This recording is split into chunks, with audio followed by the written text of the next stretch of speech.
नमस्कार दोस्तों, भारत के संविधान को समझना हो तो भारत के संविधान में 25 भाग हैं। इस समय 25 भाग हैं, लेकिन नंबर की काउंटिंग कितनी है? 22।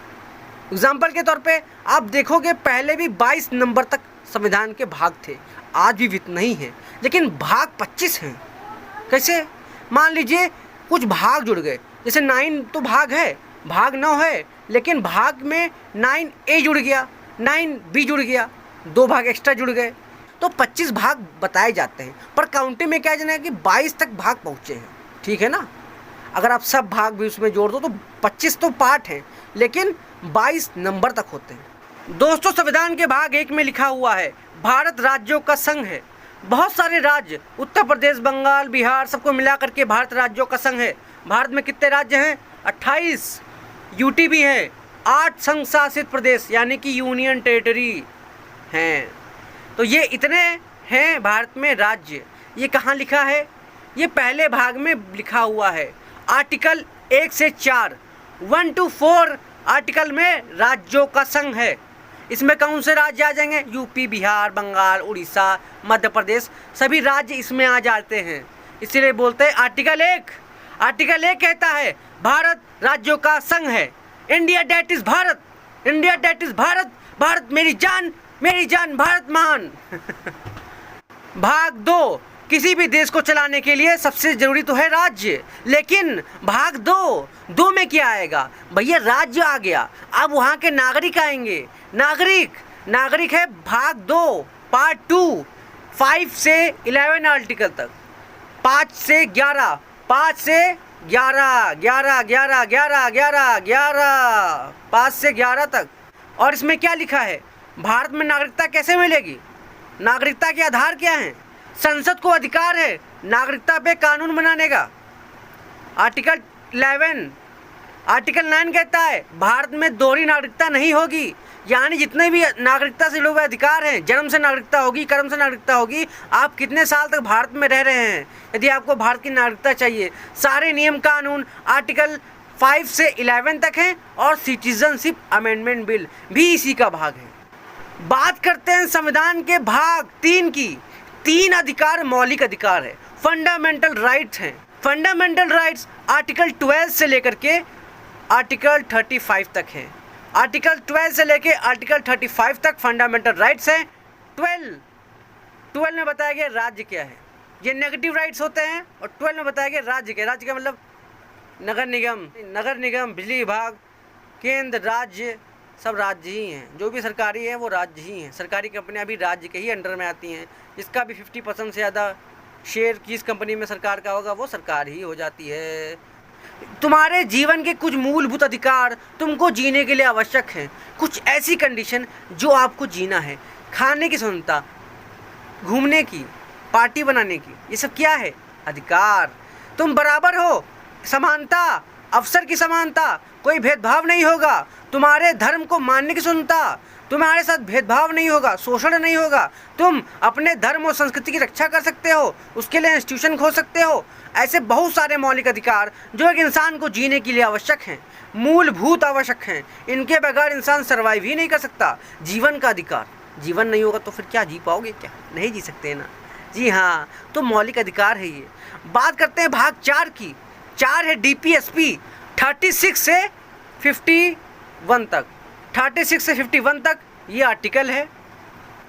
DPSP क्या है कि जब भारत के संविधान निर्माता जिस समय संविधान बना रहे थे, उस समय भाई संसाधन नहीं थे हम लोगों के पास। उस समय संसाधन थे नहीं, और संसाधन नहीं थे जिसके कारण क्या हुआ? संसाधन ना होने के कारण बहुत सारे लोगों ने सोचा हम ये आर्टिकल, जिसको DPSP बोल देते हैं, सरकार की नीति निदेशक तत्व, डायरेक्टिव प्रिंसिपल, आगे आने वाली सरकारें के आधार पर पॉलिसी बनाएंगी भारत की जनता के लिए। ये संविधान की पॉलिसी क्या होंगी? सामाजिक न्याय, सामाजिक, आर्थिक, राजनीतिक न्याय क्या है? उस समय तो नहीं दे सकते थे, इस समय देंगे। तो क्या? जमींदारी प्रथा हटाओ। ये किसके तहत किया गया? DPSP के तहत किया गया। इंदिरा गांधी ने किसकी शक्ति से पूरे देश को हिला दिया? DPSP को पावरफुल बना दिया, है कि नहीं? इंदिरा गांधी जी के समय ये संशोधन इसमें अच्छा हुआ था। गांधी जी के जो उद्देश्य थे ना, पंचायत का निर्माण किसमें है? इसी में है। गौ हत्या बंद हो, किसमें है? डीपीएसपी में है। अंबेडकर जी का यूनिफॉर्म सिविल कोड आर्टिकल 44 किसमें है? इसमें है। दोस्तों एक है मौलिक कर्तव्य, भाग 4A मौलिक कर्तव्य। भैया अधिकार आपने ले लिए, अब अधिकार मिल चुके हैं, कुछ कर्तव्य भी निभाओ। देश के झंडे को सलाम कीजिए, देश की संस्कृति को नमन कीजिए, देश के लिए कर्तव्य निभाइए, मौलिक कर्तव्य। देश में साइंटिफिक टेम्पर रखिए, देश में शिक्षित होइए, अपने बच्चों को शिक्षित कीजिए। ये माँ बाप के कर्तव्य हैं, शिक्षित करना अपने बच्चों को, ये सब मौलिक कर्तव्य हैं। ये किस में है? 4A में, 4A में। ये आर्टिकल कौन सा है? 51A, आर्टिकल 51A में। दोस्तों संविधान का सबसे इम्पोर्टेंट भाग, भाग 5, 52 से लेकर के 151 तक ये आर्टिकल है। इस भाग 5 में क्या होगा? दोस्तों भाग 5 के अंदर सरकार है, कौन सी? देश की केंद्र सरकार, मोदी सरकार। अब भैया देश को चलाने के लिए सबसे मुखिया कौन होता है? राष्ट्रपति। तो इसमें राष्ट्रपति की बात है। राष्ट्रपति कौन होगा, उसके अधिकार कौन होंगे? राष्ट्रपति की मदद के लिए कैबिनेट होगी, राष्ट्रपति की मदद के लिए उपराष्ट्रपति होगा, उपराष्ट्रपति होगा, कैबिनेट होगा। राष्ट्रपति की शक्तियाँ क्या हैं? राष्ट्रपति के बाद संसद आएगी, पार्लियामेंट आएगी, पार्लियामेंट के सेशन होंगे, लोकसभा, राज्यसभा, डिलिमिटेशन, उसके बाद संसद, संसद बिल कैसे पास करेगी, बिल की कार्रवाई, बजट, अपने नियम, विधायकों के अधिकार, सांसदों के अधिकार, ये सब किस में है? यूनियन वाले में। अब यूनियन के बाद ऑर्डिनेंस जो कि राष्ट्रपति पास करता है, उसके बाद हम देखते हैं सुप्रीम कोर्ट। सुप्रीम कोर्ट की शक्तियाँ किस में हैं? सुप्रीम कोर्ट की शक्तियाँ, सुप्रीम कोर्ट क्या है, सुप्रीम कोर्ट के चीफ जस्टिस क्या हैं, ये सब किस में होगा? ये भाग 5 में है, ये सारे भाग 5 में हैं। और CAG पैसा की जांच कौन करेगा? सरकार जो पैसा खर्च करती है उसकी जांच कौन करेगा? CAG। ये भी इसमें व्यवस्था है। मतलब कि संसद, लोक सरकार, मोदी जी की सरकार, राष्ट्रपति, राष्ट्रपति के कार्य, राष्ट्रपति की किसकी द्वारा नियुक्ति की जाती है, सारा सब कुछ इस भाग में है।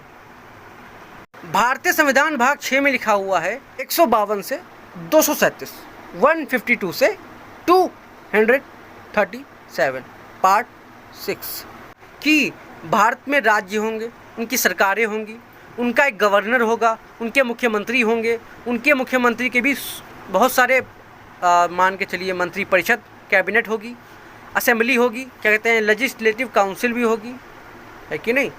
काउंसिल होगी, असेंबली होगी, उनके स्पीकर होंगे, उनका भी बजट होगा। मतलब ये पूरा कार्बन कॉपी है सेंटर वाले से। सेंटर में भी यही था, बजट था, सरकार थी, ऑर्डिनेंस था, सुप्रीम कोर्ट था, यहाँ पे हाई कोर्ट है, हाई कोर्ट होगा, हाई कोर्ट की पावर होगी, डिस्ट्रिक्ट कोर्ट इसमें आ जाते हैं, ये प्लस पॉइंट है। डिस्ट्रिक्ट कोर्ट है, हाई कोर्ट है, गवर्नर है, मुख्यमंत्री है, स्पीकर हैं, बिल कैसे पास किया जाता है, कैसे रूल बनाए जाते हैं, ये सब किस में है? पार्ट 6 में। तो पार्ट 6 बहुत फ़ायदेमंद है। पार्ट 6 किसका है? योगी जी का। भाग 7 कैंसिल कर दिया गया था, 7वां संविधान संशोधन हुआ था, ये भाग 7 ख़त्म कर दिया गया था और ये सारे राज्य हट गए। ABCD पहले राज्य की व्यवस्था थी, ये हट चुके हैं। बात करते हैं भाग 8 की। 8 क्या है? यूनियन टेरिटरी का है। आर्टिकल 239 जो कि यूनियन टेरिटरी की बात करता है। एक केंद्र शासित प्रदेश, ये एक ऐसे प्रदेश होते हैं जो कि राज्य जितने बड़े नहीं होते और ये पूर्ण राज्य भी नहीं होते, इनको हम आधा राज्य कह सकते हो। और ये आधे राज्य किसके अंदर में आते हैं? केंद्र के अंदर आते हैं, इनको यूनियन टेरिटरी बोलते हैं। ये क्यों होते हैं? अब देखिए क्या होता है ना कि बहुत सारे राज्य कम छोटे होते हैं तो उनको बहुत स्ट्रेटेजिक पॉइंट होते हैं, जैसे देश की राजधानी, अंडमान निकोबार, लक्षद्वीप, ऐसे क्षेत्र हैं जो कि बहुत इंपॉर्टेंट हैं, जिनको केंद्र अपने अंडर में रखना चाहता है, तो वो यूनियन टेरिटरी हो जाते हैं। दिल्ली है, पुडुचेरी है, अंडमान निकोबार है, ये सब क्या है? एक ऐसे स्ट्रेटेजिक पॉइंट है जो कि देश के लिए बहुत इंपॉर्टेंट है। यहाँ पे लेफ्टिनेंट गवर्नर का शासन होता है। यहाँ की पुडुचेरी और दिल्ली के पास विधानसभा भी है। तो ये भाग 8 के अंदर ये आ जाता है। भाग 9 के बारे में बात करते हैं। 9 में क्या है? 9 में बताया गया है कि देश के अंदर जैसे ही केंद्र सरकार है, जैसे राज्य सरकार है, वैसे ही लोकल लेवल पे मेयर होगा, प्रधान होगा, काउंसलर होंगे, सभासद होंगे। मतलब जो लोकल बॉडीज़ हैं, लोकल बॉडी यानी लोकल लेवल पे जो सरकारें हैं, लोकल गवर्नमेंट वो सब होंगी, जिसमें भाग 9 में क्या दिखाया गया है, भाग 9 में दिया गया है कि यहाँ पर नगर पंचायतें होंगी, गांवों के अंदर विलेज पंचायत होंगे, ब्लॉक डेवलपमेंट काउंसिल होंगे, यानी कि एक कह सकते हो एक ऐसा स्ट्रक्चर जो कि लोकल लेवल, ग्राउंड लेवल पे।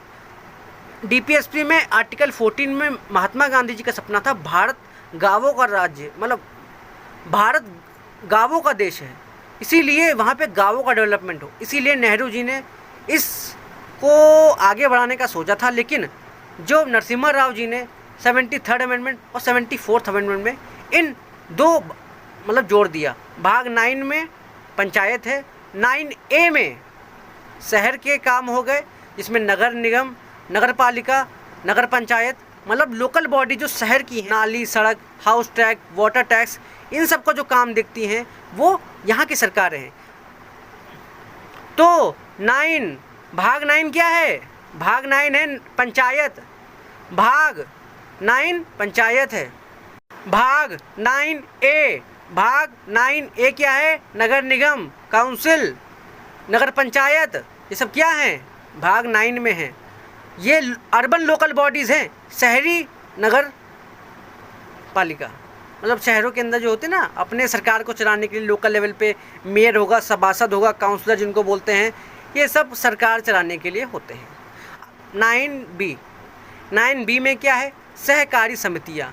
दोस्तों सहकारी समितियाँ जिसे अमूल है ना, इन सब के संगठन होते हैं। ये जो संगठन होते हैं ये कॉरपोरेशन करते हैं, बहुत सारे सहकारी समितियों को बढ़ावा देना, MSMEs को बढ़ावा देना। भारतीय संविधान के भाग 10 में 10 आदिवासियों ने बोला बस बस बस। भारतीय संविधान के पार्ट 10 में 10 में क्या है भाई साहब, 10 में है कि जो भारत का संविधान है उसको आदिवासियों के लिए भी समर्पित है, मतलब आदिवासियों के लिए क्षेत्र होंगे जिनको बोलते हैं ST एरियाज।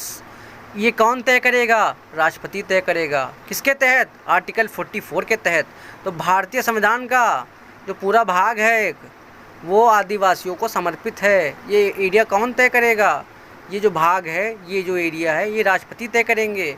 बहुत सारे नॉर्थ ईस्ट के भाग हों, मध्य प्रदेश हों, राजस्थान है, छत्तीसगढ़ है, झारखंड है, या फिर ऐसे ऐसे क्षेत्र जहाँ पे आदिवासियों की संख्या, ट्राइबल्स की एरिया बहुत ज़्यादा है, वहाँ सबकी देखभाल करना, उनके लिए बहुत सारे काम करना, ये किस में आएंगे, ये भाग 10 में आएंगे।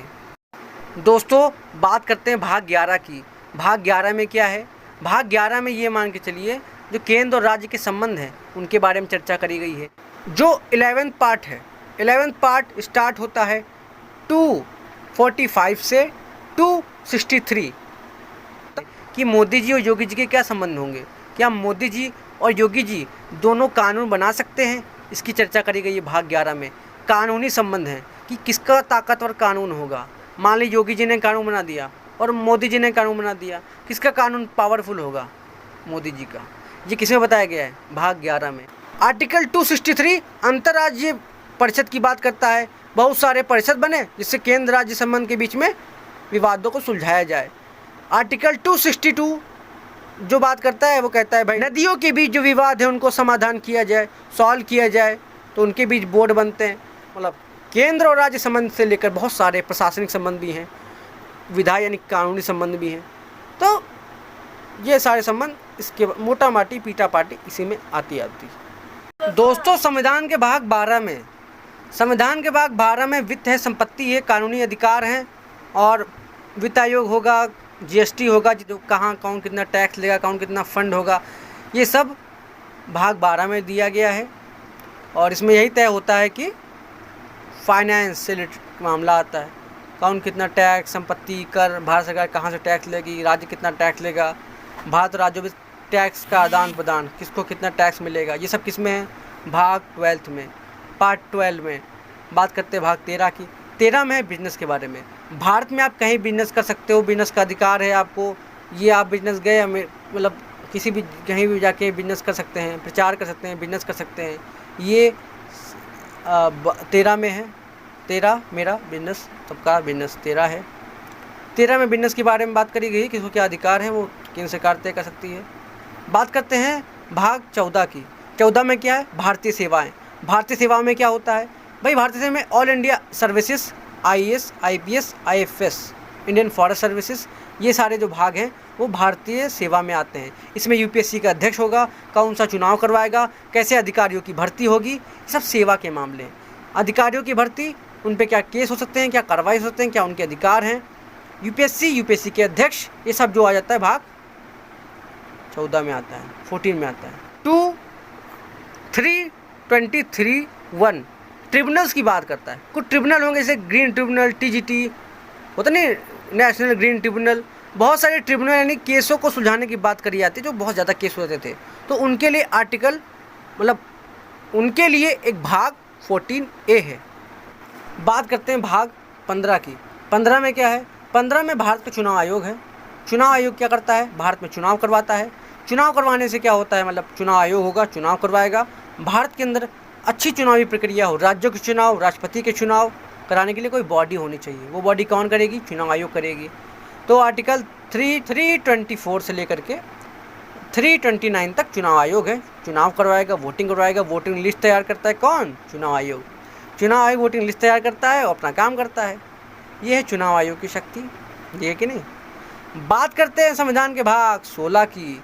इसमें है कुछ विशेष उपबंध, मतलब जो रिजर्वेशन है, SC ST OBC जो गरीब वर्ग हैं उन सब के लिए जो आरक्षण की बात करी गई है वो इसी में बात करी गई है। इसमें एंग्लो इंडियन के भी आरक्षण की बात करी गई है।